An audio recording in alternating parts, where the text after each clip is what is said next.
history, and we are going to start with reviewing our Northeast region. So eyes on the map, and keep your eyes on the map so you can learn these. Maine, New Hampshire, Vermont, New York, Massachusetts, Rhode Island, Connecticut, New Jersey, Pennsylvania, Delaware, Maryland. All right, let's skip around. Maryland, New Jersey, New York, New Hampshire, Vermont, Maine, Massachusetts, Connecticut, Rhode Island, Delaware. All right, not bad. All right, now let's begin on page 58. We've been talking about William Penn, and we read a little tiny bit at the top of 58, so we're going to start where it says a father's concern. Admiral Penn was concerned to learn of his son's decision to become a Quaker. He had hoped his son would one day also become an admiral in the King's Navy. But now, his son said he did not believe in fighting in wars. William Penn would not take off his hat to show respect for anyone, not even his father. "Don't you know you'll be put into jail?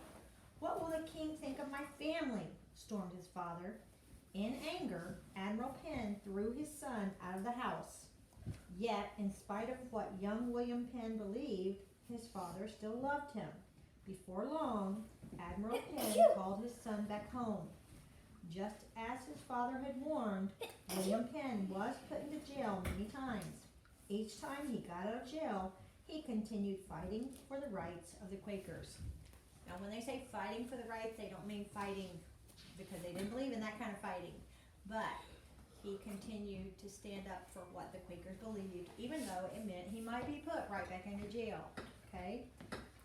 A loan to repay. We talked a little bit about this when we talked about that word debt.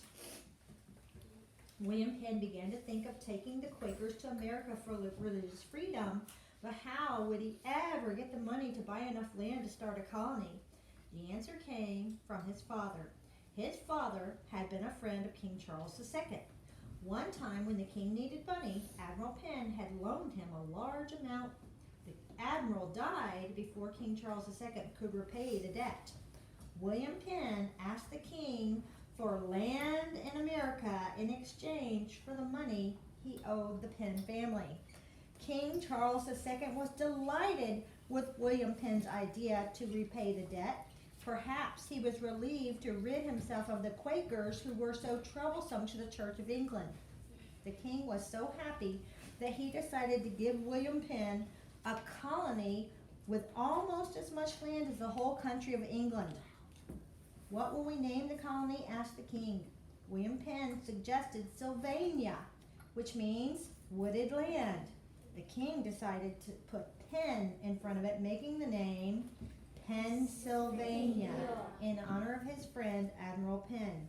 Pennsylvania it was. Pennsylvania later became one of our first states, and it's one of the states we're learning, Pennsylvania. And it's the neighbor, if you live in Maryland, it's your neighbor. Okay, I actually live in Pennsylvania. All right, the seed of a nation. William Penn believed that every man had a right to think for himself. Quakers, Baptists, Catholics, Protestants, and any other group who wished to have religious freedom could come to Pennsylvania. He believed that Native Americans should be treated with the same respect as any other man. It would be the first time in hundreds of years that equal rights were offered to people of different races and religions. William Penn hoped that America would be a country where one day everyone would enjoy religious freedom. As the Quakers were joyfully making plans to sail, William Penn wrote this in a letter to a friend. So look at the brown words. "My God that has given it," talking about Pennsylvania, "to me, will, I believe, bless and make it the seed of a nation." Now remember, at this time, this is not the United States of America. This is still colonies owned by England, right? Turn page. William Penn smiled as he boarded the ship named Welcome that would take them to America. Welcome was a word he would use to all who chose to live in Pennsylvania. As Mr. Penn thought of how to govern his colony, he wrote his ideas down in a document he called First Frame of Government. He stated that people should be able to own property, start a business, have a fair trial when accused of a crime, and enjoy freedom to worship as they chose. Some of William Penn's ideas for government would be used years after his death when the American Constitution was written. All right, so what did William Penn mean by saying that he hoped Pennsylvania would be the seed of a nation? Does anybody know what that means? What do you do from a seed? You start something growing, right? It's like. So what did he want to happen? He wanted to grow a colony. Not a colony. He said a seed of a. State. Wait, no. No. The seed of a Nation. nation. So he wanted to grow a new nation. That's what he's hoping. A new nation where they would have freedom. Because did they have freedom to worship the way they wanted to worship back in England? So he wanted a new nation where everybody was free to worship as they chose. Okay?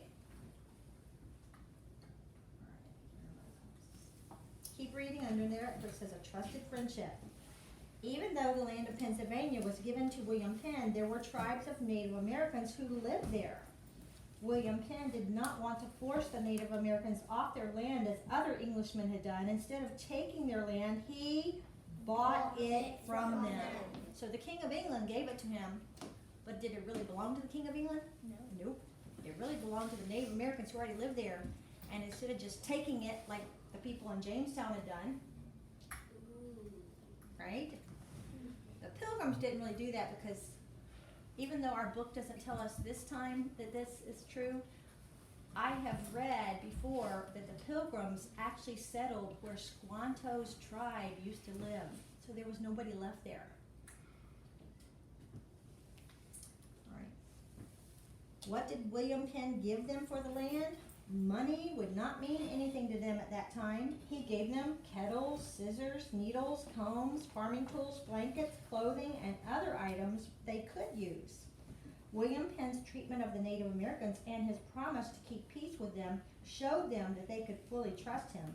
They knew he would be honest with them and would treat them as friends. The trust was not one-sided. The Quakers also trusted the Native Americans in Pennsylvania. Top of the next page. Do you remember that the Quakers did not believe in fighting? They did not carry guns to protect themselves, yet they were safe. The Native Americans and Quakers kept their peace agreement for many, many years. Because of this, no soldiers were needed in the early days of the Pennsylvania colony. Read the Bible verse under that picture. The Bible says, "A friend loveth at all times." Proverbs 17:17. All right, now we're going to talk about a specific city in Pennsylvania, which is Philadelphia, which is about right here, somewhere in there. People from other countries heard about Pennsylvania. Soon German, Dutch, Welsh, and Irish people came to live there. As more people came, towns grew. William Penn planned one town himself. He gave orders that the streets would be wide and straight. Knowing how quickly whole streets of row houses could burn in London, he said that each house should have a space between it and the next house. What did William Penn name his city? He called it Philadelphia, which means the city of brotherly love. So what does Philadelphia mean? The City of brotherly love. By 1718, when William Penn died, Philadelphia was a large, beautiful city. In 1790, after the Americans had won their freedom from English rule, Philadelphia served as the second capital of the United States. It remained the capital until 1800. We can surely say that with God's help, Pennsylvania did become the seed of a nation. Turn page. All right, comprehension check, and then we're ready to start somebody new tomorrow. It's David Brainerd. In the 1600s, the law of England forced people to attend the, what was the name of that church?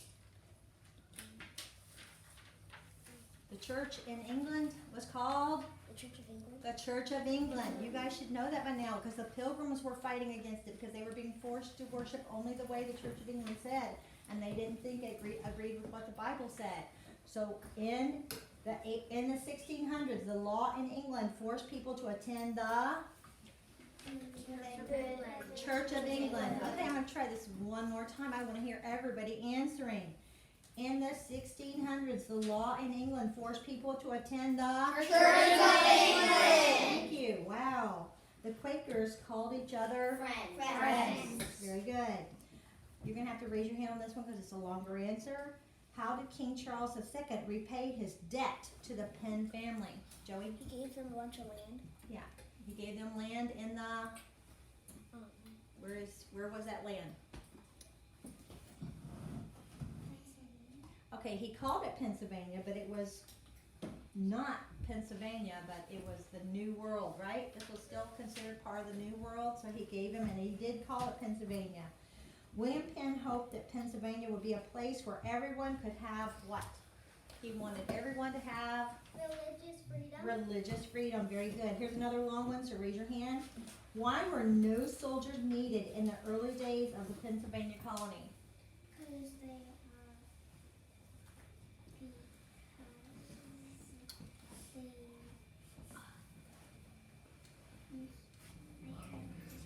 Okay, they had peace with each other. yeah, peace between the Native Native Americans. Americans and Quakers. the Quakers. Very good. And what else? The Quakers didn't do what? Bring weapons or anything. Yeah, they didn't believe in fighting, so they didn't arm themselves with guns. I mean, they probably used guns when they went hunting, but that's sort of different, isn't it? All right, and what was the name of the city that William Penn planned? The city that William Penn planned, Grant? Philadelphia. Philadelphia. And what does the name of the city mean? Everybody. City of Brotherly Love.